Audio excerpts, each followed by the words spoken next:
Hello दोस्तों, V and B technical education में आपका स्वागत है। 1000 क्वेश्चन की सीरीज के अंदर अपने 291 तक क्वेश्चन सोल्यूशन कर लिए। आज करेंगे 292 से आगे। 291 तक आपको कोई अगर डाउट लगे तो आप ज़रूर कमेंट बॉक्स में टाइप करें, आपको सोल्यूशन प्रोवाइड करवाने की कोशिश करेंगे। साथ में कम्युनिटी टैब पे जो मैं क्वेश्चन डालता हूँ वो सभी न्यूमेरिकल क्वेश्चन रहते हैं, तो आप उनको सोल्यूशन करें। किसी प्रकार से आपको डाउट रहे तो उसका सोल्यूशन आपको 1-2 दिन बाद में यूट्यूब पर डाल देता हूँ मैं। ओके, एंड साथ में यूट्यूब चैनल को लाइक शेयर सब्सक्राइब कीजिए, अपने फ्रेंड्स के पास भी शेयर कीजिए। और किस लेसन सीरीज अपने थोड़े टाइम बाद में चालू करेंगे। ओके, तो अभी चलते हैं क्वेश्चन की ओर।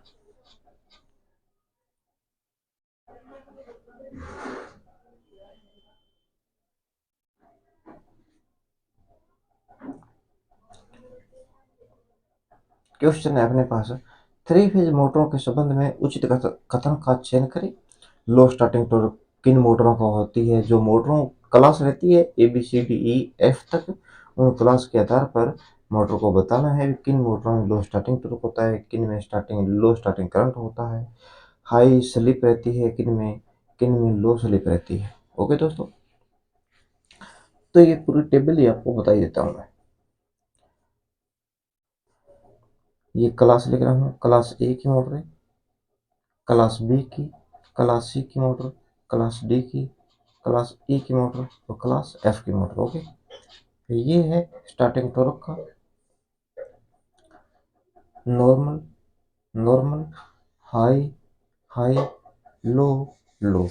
ये याद रखना भी ए एंड बी क्लास की जो मोटर है इनमें नॉर्मल स्टार्टिंग टॉर्क रहता है।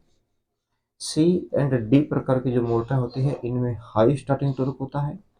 ई एंड एफ क्लास की जो मोटरें होती है इनमें लो स्टार्टिंग टॉर्क रहता है। ओके, अब देखते हैं स्टार्टिंग करंट के बारे में। तो नॉर्मल,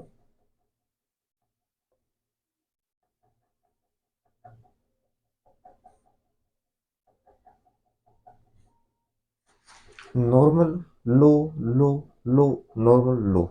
आप ये तो एक एक स्टार्टिंग अंक याद करना ना, उसके हिसाब से आपको याद हो जाएंगे।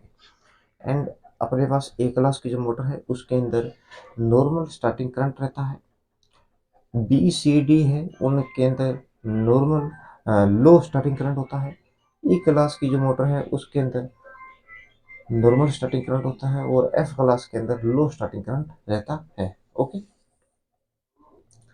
अब यहाँ पर स्लिप की बात करते हैं। तो स्लिप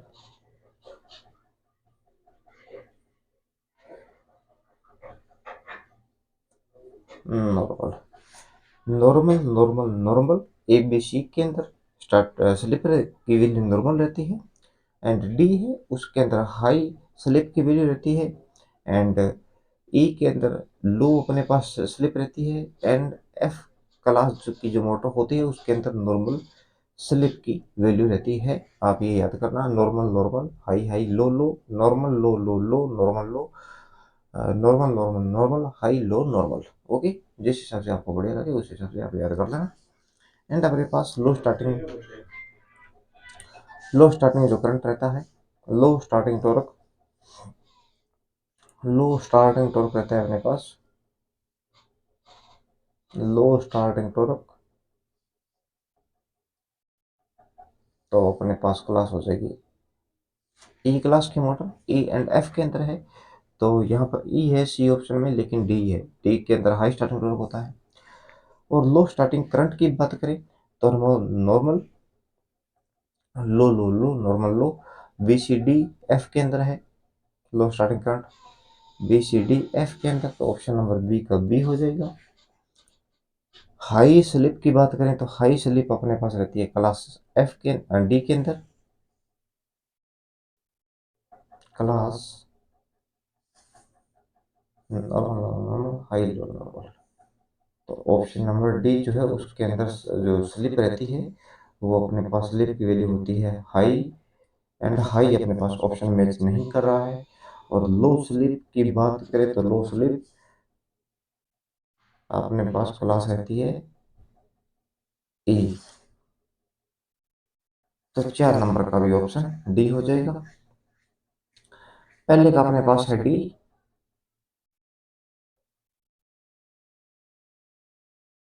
आप तो ये ट्रू टेबल याद रखो, ये क्वेश्चन लिखने में अपने पास प्रॉब्लम होगी।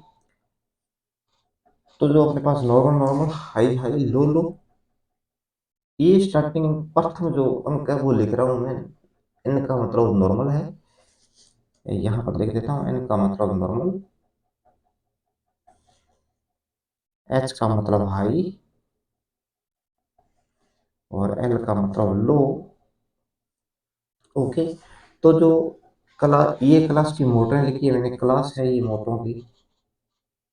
Okay. A B C D E F के अंदर तक क्लास है normal normal high high low low लिखना आप। उसके बाद में स्टार्टिंग करंट की बात करें तो नॉर्मल लो लो लो नॉर्मल लो। और स्लिप की वैल्यू की बात करें तो normal normal normal high low normal. Okay. And question देखते हैं 293 क्वेश्चन। ट्रायल को कंडक्शन रुकने के बाद अवांछित ट्रिगरिंग से सुरक्षा के लिए क्या लगाते हैं?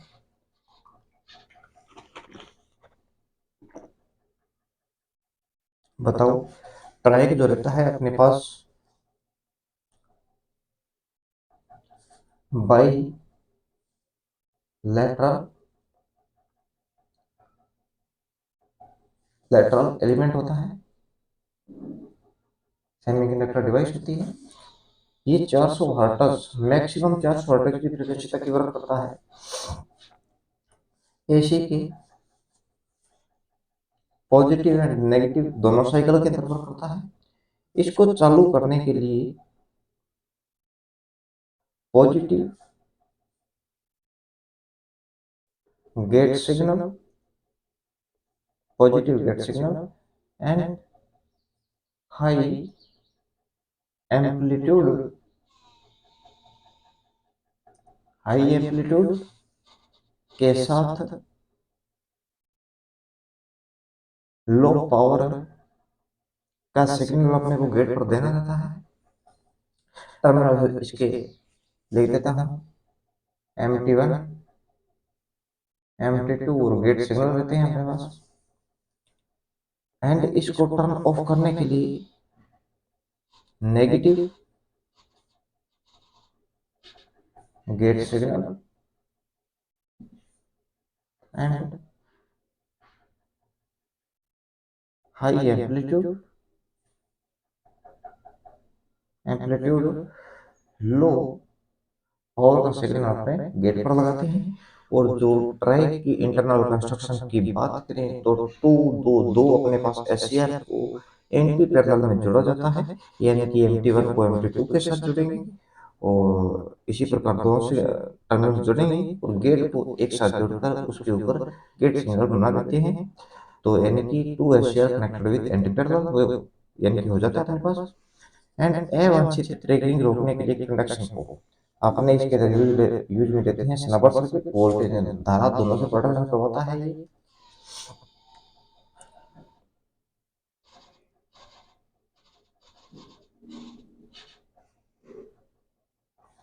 सर्किट ब्रेकर में आरक शमन की सुरक्षा के लिए किस प्रकार का प्रतिरोधक का उपयोग में लिया जाता है? तो वो अपने पास वरिष्ठ रहते हैं। सर्किट ब्रेकर के अंदर आरक शमन सुरक्षा के लिए सर्किट ब्रेकर जो यूज में लेते हैं वो अपने पास वरिष्ठ रहते हैं।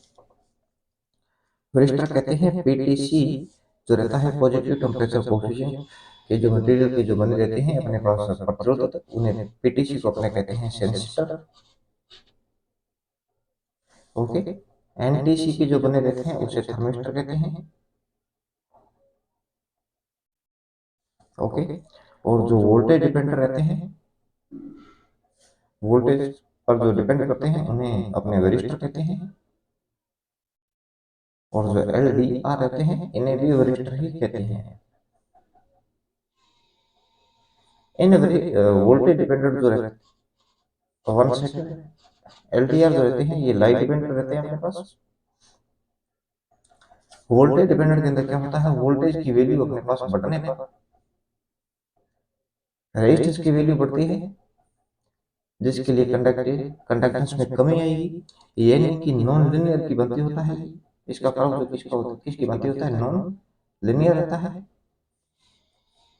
एलडीआर जो लाइट डिपेंडेंट रहते हैं, इनके अंदर लाइट की वैल्यू में इंक्रीमेंट होने पर रेजिस्टेंस में कमी आएगी और कंडक्टेंस जो है इंक्रीज हो जाता है। ओके। क्वेश्चन नंबर 294 का आंसर हो जाएगा बी, अपने पास वरिष्ठ रहते हैं। अंतरिक्ष इलेक्ट्रॉनिक्स में किस प्रकार के कैपेसिटर का प्रयोग किया जाता है, तो अंतरिक्ष जो इलेक्ट्रॉनिक्स रहती है अपने पास उसके अंदर पॉली एथिलीन संधारित्र यूज किया जाता है, या मोनोलिथिक संधारित्र, या इलेक्ट्रॉनिक टेंडुलम कैपेसिटर, या पेडल संधारित्र। तो अंतरिक्ष इलेक्ट्रॉनिक्स के अंदर पहले बता रखना, कई बार जो अपने पीसीबी निर्माण करते हैं प्रिंटेड सर्किट बोर्ड, तो उसके अंदर नॉर्मल जो अपने पीसीबी होती है, जैसे बूफर बेस सिस्टम की मान सकते हैं और कई ऑडियो सिस्टम की कह सकते हैं, तो उसके अंदर अपने पीसीबी पर जो कंडक्टिंग लेयर रहती है पीछे, वो लेयर रहती है कॉपर की। ओके। लेकिन अंतरिक्ष इलेक्ट्रॉनिक्स के अंदर बात करें तो उनके अंदर सिल्वर की रहती है। सिल्वर मतलब चांदी की जो कंडक्टिंग लेयर होती है पीछे, किस प्रक्रिया के द्वारा ये तैयार की जाती है, तो इलेक्ट्रोलाइसिस क्रिया के द्वारा तैयार की जाती है। एंड संधारित्र की बात करें तो वो पॉलीएथिलीन कैपेसिटर अपने अंतरिक्ष इलेक्ट्रॉनिक्स के अंदर यूज में लिया जाता है। इलेक्ट्रोटेंटलम कैपेसिटर है, ये पोलराइज्ड कैपेसिटर रहता है। पोलराइज्ड, ओके, पोलराइज्ड रहती है plus minus. Question number 296, GI soldering में उपयुक्त फ्लक्स कौन सा रहता है, तो जीआई जो सोल्डरिंग रहती है, फ्लक्स अपने पास दो प्रकार का होता है, कोरोसिव एंड नॉन कोरोसिव रहता है। कोरोसिव की बात करें तो इसके अंदर अपने पास हाइड्रो क्लोराइड रहता है। ओके। जिंक क्लोराइड रहता है और अमोनिया क्लोराइड रहता है अपने पास। ये जो कोरोसिव होता है इसके अंदर तेजाब वगैरह की मात्रा रहती है। ओके। तो हाइड्रो जो क्लोराइड रहता है, जिंक क्लोराइड होता है, अमोनिया क्लोराइड होता है। जिंक क्लोराइड के अंदर स्टील से नॉर्मली अपने तांबा शीटों के लिए, जिंक शीटों के लिए एंड पीतल के लिए जो फ्लक्स यूज में रहते हैं वो जिंक क्लोराइड रहता है। हाइड्रोक्लोराइड के लिए अपने एंड जीए शीटों को यूज में लिया जाता है, और अमोनिया क्लोराइड जो स्टील शीटों के लिए यूज में लेते हैं अपने। ओके। तो अपने पास जिंक क्लोराइड रह जाएगा। फ्लक्स की वैल्यू बात करें, और नॉन कोरोसिव जो होता है इसके अंदर ओलिव ऑयल रहता है, टेलो होता है, बोरेक्स, ब्रेजिंग, ये यूज में लिए जाते हैं। ओलिव ऑयल नॉर्मली वनस्पति से प्राप्त करते हैं, एंड रेजिन रोजिन जो है इलेक्ट्रिकल सोल्डर के फ्लक्स के रूप में रहता है, एंड पेस्ट भी इलेक्ट्रिकल, और बोरेक्स जो है ब्रेजिंग में यूज में लेते हैं, ब्रेजिंग प्रक्रिया में। क्वेश्चन नंबर 297, आरएल में अधिकतम शक्ति की याद करें तो अपने पास सर्किट नहीं है इस क्वेश्चन का।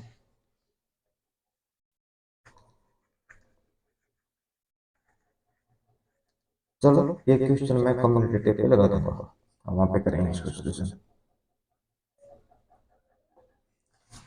एक आरएलसी सीरीज सर्किट में आर 8 ओम का, एल 53 मिली हेनरी का, सी 189 माइक्रोफेराड है, तो परिपथ की फ्रीक्वेंसी 60 हर्ट्ज है, तो परिपथ का power factor, total reactance, total impedance ज्ञात कीजिए। ओके। RLC सीरीज सर्किट है तो सबसे पहले अपने वैल्यू ज्ञात करते हैं इसके अंदर पावर फैक्टर। पावर फैक्टर पूछ रहा है सबसे पहले, तो पावर फैक्टर ज्ञात करने के लिए अपने फॉर्मूला रहता है cos फाई ज्ञात करने के लिए रेजिस्टेंस अपॉन में इम्पीडेंस, कंडक्टेंस अपॉन में एडमिटेंस, या किलोवाट ट्रू पावर या एक्चुअल पावर अपॉन में अपरेंट पावर। एंड अपने पास रेजिस्टेंस दिया हुआ है 8 ओम का है। अपने को क्या करना है इम्पीडेंस, तो इम्पीडेंस के लिए फॉर्मूला यूज में लेते हैं under root R square plus XL minus XC का स्क्वायर करो। तो देखते हैं सॉल्यूशन इसका।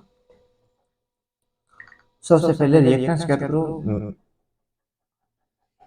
इसको हटा देता हूँ, वैल्यू को क्या करें फॉर्मूला आप लिख लेना वीडियो पॉज करके। फ्रीक्वेंसी 60 हर्ट्ज मल्टीप्लाई 53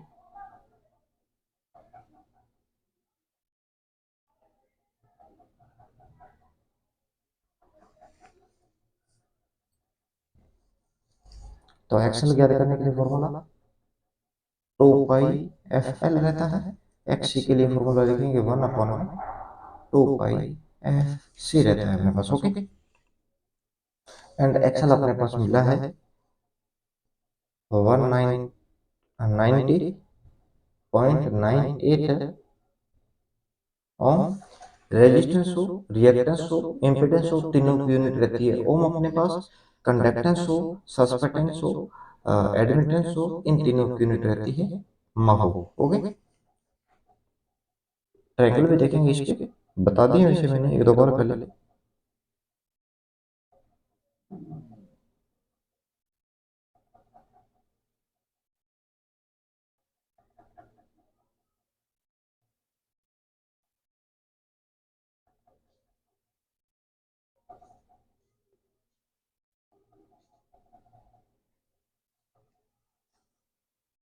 रिएक्टेंस अपने को कैपेसिटिव रिएक्टेंस मिला है 14.03 ओम। तो इम्पीडेंस ज्ञात करते हैं अपने अंडर रूट आर स्क्वायर कितना है अपने पास 8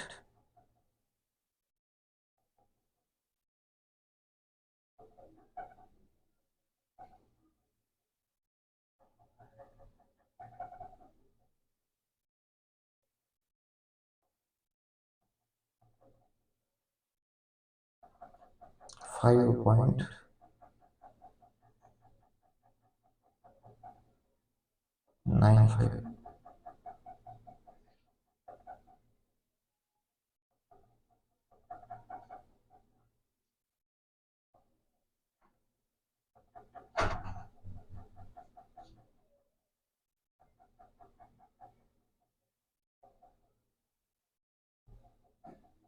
तो पावर फैक्टर अपने को मिला है, वो मिला है 0.8। तो option number C and D बन रहा है अपने पास। ओके। अब अपने को दूसरा इसके अंदर वैल्यू ज्ञात करनी है टोटल रिएक्टेंस। तो रिएक्टेंस अपने को इंडक्टिव रिएक्टेंस 19.98 है। कैपेसिटिव रिएक्टेंस 14.03 है। तो टोटल की बात करें वो अपने पास रिएक्टेंस हो जाएगा, तो माइनस कर देंगे इसमें से। तो 5 पॉइंट रिएक्टेंस एक्स से लिखेंगे सीधा 5.95 हो जाएगा रिएक्टेंस अपने पास 5.95 अप्रोक्सीमेट ऑप्शन नंबर सी कर देंगे। ओके। एंड अपने पास टोटल इम्पीडेंस ज्ञात करने के लिए इम्पीडेंस अपने पास 10 ओम का हो जाएगा। 9.97 में मिल रहा था अपने को, तो 10 कर देंगे अप्रोक्सीमेट। ओके। बढ़िया पॉइंट के बाद में जो वैल्यू है उसको कैलकुलेट करना, एक्चुअल वैल्यू आपको मिल जाएगी। ओके। यहाँ पर कोई डाउट हो तो आप बताओ, जस्ट करते हैं सोल्यूशन इसका। तो इसके अंदर क्या है, रेजिस्टेंस अपने को दे रखा है, इंडक्टेंस दे रखा है, कैपेसिटेंस दे रखा है। तो इंडक्टेंस ज्ञात करने के लिए फॉर्मूला लगाएंगे 2 पाई एफ एल। ये एफ फ्रिक्वेंसी है, ये ओमेगा एल लिख के भी ज्ञात कर सकते हैं। ओमेगा रहता है 2 पाई एफ रेडियन पर सेकंड, इसकी यूनिट रहती है। ओके। एंड एक्स सी याद करने के लिए 1/2 पाई एफ एंड सी कर देंगे। इसके अंदर अपने पास यहाँ पर भी 2 पाई एफ को ओमेगा कह सकते हैं। आपका जी से उस तरह इस फॉर्मूला को ड्राइव कीजिए, पावर फैक्टर निकल जाएगा आर अपन में जेड के द्वारा एंड जी अपन में वाई या किलो वाट अपन में केवीए। तो एक्चुअल पावर या ट्रू पावर अपन में apparent power. Total reactance indirectly reactance में जो कैपेसिटिव रिएक्टेंस आता है या कैपेसिटिव रिएक्टेंस में इंडायरेक्टली रिएक्टेंस आता है, अपने को रिएक्टेंस जो रहता है एक दूसरे से माइनस करना रहता है। रिजल्टेंट देखते हैं टोटल रिएक्टेंस कितना रहता है एंड टोटल इंपीडेंस के लिए resistance square plus XL minus XC का होल स्क्वायर और अंडर रूट लगा देते हैं, इंपीडेंस इसके द्वारा ज्ञात हो जाएगा अपने पास। ओके, क्वेश्चन है अपने पास 299 नंबर देखते हैं। तो आरएलसी सीरीज परिपथ में रेजिस्टेंस 10 ओम का है अपने पास, L 1.6 milli henry, capacitance 10 microfarad का। तो अनुनादी आवृत्ति क्या होगी, वह कोणीय विस्थापन यानी कि एंगुलर डिस्प्लेसमेंट क्रम से ज्ञात करें। तो इसके अंदर अनुनादी आवृत्ति आरएलसी सीरीज सर्किट के अंदर देखें तो इसके अंदर XL is equal to XC रहेगा। एक्सएल अपने पास रहता है 2 पाई एफ एल और एक्ससी ज्ञात करते हैं 1/2 पाई एफ सी के द्वारा। किसी संख्या को एक से डिवाइड करते हैं तो उस संख्या के मान में कोई परिवर्तन नहीं होता एंड एक को एक से मल्टीप्लाई करेंगे तो 1 is equal to 4 pi square. Frequency को फ्रिक्वेंसी से करेंगे फ्रिक्वेंसी स्क्वेयर हो जाएगा। एल और सी बचा अपने पास, अपने को ज्ञात करना है फ्रिक्वेंसी। तो फॉर्मूला लिखेंगे एल और सी, फ्रिक्वेंसी का स्क्वायर हटाएंगे तो 1 का अंडर रूट 1 रहता है, 4 का हो जाएगा 2, पाई स्क्वायर का पाई और अंडर रूट एल और सी हो जाएगा अपने पास। इसके द्वारा अपने रेजोनेंट फ्रिक्वेंसी जो है उसको ज्ञात कर सकते हैं, हर्ट्ज में रहती है इसकी वैल्यू। और जो ओमेगा रहता है अपने पास, ओमेगा होता है 2 पाई एफ। तो यानी कि फ्रिक्वेंसी तो अपने यहाँ पर ज्ञात कर ली है, अब 2 पाई से मल्टीप्लाई करेंगे तो रेडियन पर सेकंड में आ जाएगा। अब यहाँ तक फ्रिक्वेंसी तक के लिए फॉर्मूला लिखना आप, frequency is equal to 1/2 pi under root L और सी। ठीक है, अब इसको रेडियन पर सेकंड में लिखेंगे। रेडियन पर सेकंड में लिखने के लिए 2 पाई से मल्टीप्लाई करना होगा तो 2 पाई से 2 पाई हट जाएगा, अपने पास बचेगा 1 अंडर रूट एल और सी, अंडर रूट एल सी। तो वो आएगा रेडियन पर सेकंड में। ये फॉर्मूला अपने पास है हर्ट्ज के अंदर। ओके,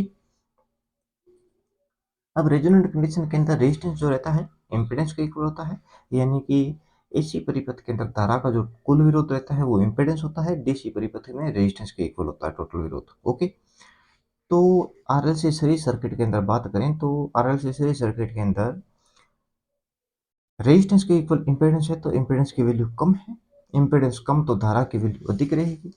ये मैंने जो वेक्टर था वो पहले कई बार करा चुका हूँ, प्रीवियस वीडियो देखना आपको उसका सोल्यूशन मिलेगा। Okay, impedance is equal to resistance के इक्वल रहता है तो ये होगा अपने पास मिनिमम। ओके, इम्पीडेंस मिनिमम तो धारा की वैल्यू मैक्सिमम रहेगी। ओके, cos फाई अपने पास इकाई रहेगा, क्वालिटी फैक्टर भी इकाई ही रहता है 1/में cos फाई की वैल्यू 1 तो क्वालिटी फैक्टर 1 रहेगा अपने पास, fivers of merit factor. And V L and V C के मध्य 180 डिग्री का फेज डिस्प्लेसमेंट देखा जाएगा, क्योंकि जो सीरीज के अंदर धारा रहती है वो तो हर एक एलिमेंट में इक्वल होती है एंड इसीलिए अपने पास जो वोल्टेज आई गुणा एक्सएल आई गुणा एक्ससी है उसके मध्य 180 डिग्री का फेज डिस्प्लेसमेंट देखने को मिलेगा। ओके, इंडक्टर के अंदर धारा वोल्टेज से 90 डिग्री लेग करती है एंड कैपेसिटर में धारा वोल्टेज से 90 डिग्री लीड करती है। ओके, ये चीज नोट करना, वीडियो पॉज करके लिखना, जस्ट अपने क्वेश्चन का सॉल्यूशन कर रहे हैं। तो अनुनादी आवृत्ति ज्ञात करनी है, अनुनादी आवृत्ति के लिए फॉर्मूला आपने लिखा 1/2 पाई अंडर रूट एल और सी, 1/2 पाई अंडर रूट एल अपने पास है 1.6 मिली हेनरी, मिली की वैल्यू 10 की पावर -3 रहती है एंड कैपेसिटेंस अपने पास 10 माइक्रोफेरड का है तो माइक्रो की वैल्यू 10⁻⁻6 रहती है। एंड इसका सोल्यूशन करो आप, 10⁻³ एंड 6 हो जाएगा 10⁻⁹।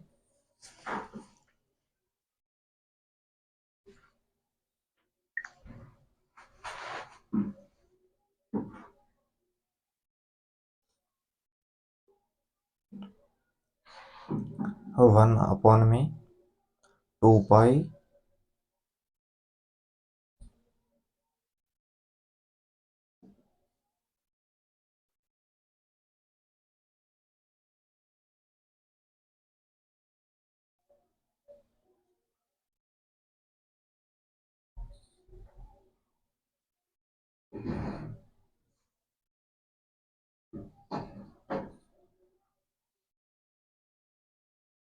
सभी वैल्यू किलो के अंदर है अपने पास।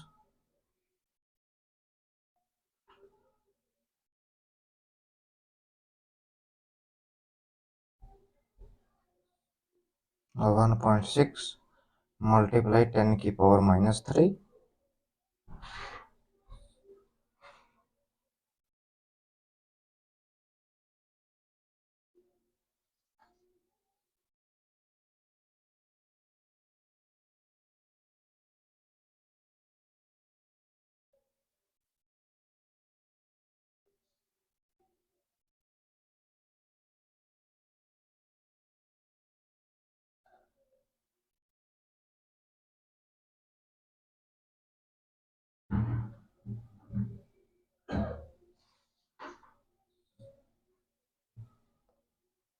6 मिली हेनरी और यहाँ पर माइक्रो। तो अपने पास जो वैल्यू मिल रही है हर्ट्ज के अंदर फ्रिक्वेंसी, उसकी वैल्यू है 9.947.1 किलो हर्ट्ज अपने पास फ्रिक्वेंसी होगी। ओके, क्वेश्चन के अंदर या तो इंडक्टेंस या कैपेसिटेंस कोई वैल्यू चेंज होगी इसके अंदर, तब अपने को वैल्यू अलग मिल रही है कुछ। तो फ्रिक्वेंसी अपने पास ये रहेगी ना, यहाँ पर पॉइंट नहीं है, ये अपने पास 9,947.1 किलो हर्ट्ज की फ्रिक्वेंसी रहेगी, इज इक्वल टू मल्टीप्लाई 2 पाई करते हैं तो 62,500। तो ये अपने पास बनेगा 62.5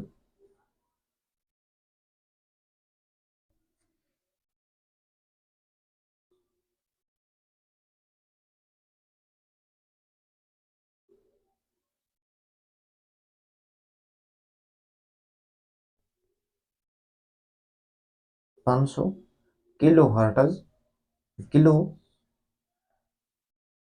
रेडियन पर सेकंड के अंदर अपने पास इसके अंदर क्या मिल रहा है, कोणीय डिस्प्लेसमेंट मिल रहा है देखने को। ओके, क्वेश्चन नंबर देखते हैं 290, 300 number question 300। Voltage 200 sine bracket में 200t plus pi divide by 2, धारा है अपने पास I T 20 sine 200t upon में 6। तो परिपथ की शक्ति खपत ज्ञात कीजिए। जस्ट बताओ शक्ति खपत पावर कंजप्शन कितनी होगी। इसके अंदर देखो v is equal to V max sine omega T रहता है अपने पास। ओके, जो ये साइन के पास में ये वैल्यू लिखी जाती है, ये वैल्यू कौन सी होती है, मैक्सिमम वैल्यू रहती है, या क्रेस्ट वैल्यू कह सकते हैं, पीक वैल्यू कह सकते हैं। एंड अपने पास 200 वोल्टेज क्या है, मैक्सिमम वैल्यू है। तो इसको अपने वी मैक्स अपॉन में 1.414 या वी मैक्स मल्टीप्लाई 0.707 के द्वारा अगर करें तो अपने को आरएमएस वैल्यू प्राप्त हो जाएगी। वी मैक्स के अंदर √2 को से डिवाइड करें या 0.707 से मल्टीप्लाई करो, दोनों कंडीशन के अंदर अपने पास आरएमएस वैल्यू मिल जाएगी। एंड धारा भी ये साइन के पास में लिखी हुई वैल्यू मैक्सिमम वैल्यू है। तो आरएमएस वैल्यू ज्ञात करते हैं अपने, 200 मल्टीप्लाई 0.707 तो 141 4 वोल्टेज रहेगी। वी आर एम एस है ये। आई आर एम एस की बात करें तो ये अपने पास हो जाएगी 14.14 एम्पियर्स। ये अपने पास मैक्सिमम वैल्यू है। अब अपने पास ये 200 टी लिखा हुआ है और 200 टी अपॉन में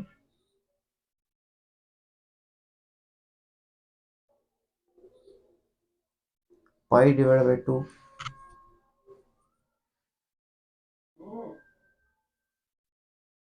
तो यहाँ पर ये सीधा 200 टी अपॉन में 6 नहीं है, ये है अपने पास 200 T plus pi divide by 6 रहेगा। ओके, पाई की वैल्यू होती है अपने पास 180। तो यहाँ पर पाई अपॉन में 2 कर रहे हैं तो 180 को 2 से डिवाइड करेंगे, अपने पास एंगल कितना मिल रहा है 90 का। एंड सेकंड के अंदर पाई अपॉन में 6 कर रहे हैं तो अपने पास एंगल कितना है 30 का। और दोनों ही वैल्यू साइन में है और दोनों ही पॉजिटिव है, यानी कि यहाँ पर भी 200 माइनस में नहीं लिखा, प्लस में लिखा है, और यहाँ पर 20 भी प्लस में है। तो साइन की वैल्यू अपने पास दोनों कंडीशन में प्लस है। तो यहाँ पर टोटल एंगल जो इन दोनों के मध्य होगा वो होगा 60 डिग्री का। एंड क्वेश्चन के अंदर ये वैल्यू लिखना आप। अब करें इसका सोल्यूशन भी। ये एंगल कैसे ज्ञात करते हैं अपने, तो ये लिखो कोस, ये अपने लिखेंगे साइन, एंड ये माइनस कोस, एंड ये माइनस साइन। ओके, साइन की वैल्यू पॉजिटिव में लिख रहे हैं तो ये 90 डिग्री है, तो 90 डिग्री यहाँ पर मिल जाएगा। कोस 0 डिग्री लिखें या साइन 90 डिग्री। ओके, एक कंडीशन है अपने पास। एंड यहाँ पर साइन बन रहा है 30 डिग्री, तो ये एंगल आएगा यहाँ पर, ये है एंगल 30 डिग्री का, और यहाँ से देख रहे हैं तो ये है 90 डिग्री का। ओके, तो दोनों के मध्य अंतर देख रहे हैं तो 90 माइनस 30, तो एंगल अपने को मिला है 60। तो 141 मल्टीप्लाई 14.14, ओके, मल्टीप्लाई 0.5, तो अपने पास 1 किलोवाट की जो अपने पास एक्चुअल पावर कंजप्शन मिल जाएगी। बताओ कोई डाउट है क्या? इस क्वेश्चन के अंदर आपने कैसे सोल्यूशन किया है? सबसे पहले वी आर एम एस क्या करेंगे, multiply I R M S multiply cos phi करेंगे। जो अपने पास एंगल मिला यहाँ पर पाई की जो वैल्यू रहती है 180 का रहता है, 180 के अंदर 2 से डिवाइड किया है 90, एंड यहाँ पर अपने पास दो पाई अपॉन में 6 रहेगा। तो पाई की वैल्यू 180, 180 अपॉन में 6 करेंगे 30 डिग्री एंगल, 30 90 डिवाइड करेंगे एंगल आएगा 60 डिग्री। तो कोस पाई 60 की वैल्यू रहती है 0.5, एंड 2000 आएगा, 2000 से 0.5 मल्टीप्लाई करेंगे तो अपने को 1 किलोवाट की पावर कंजप्शन मिलेगी। ओके, ऑप्शन नंबर ए रह जाएगा। एंड आज के दिन में 300 क्वेश्चन सोल्यूशन कर लिए हैं आज तक। एंड कोई भी डाउट रहे आपको तो जरूर कमेंट बॉक्स में टाइप करना, उसका सोल्यूशन आपको प्रोवाइड करवाने की कोशिश करेंगे। एंड मिलते हैं नेक्स्ट वीडियो लेक्चर में, तब तक के लिए take care, bye. Okay, take care.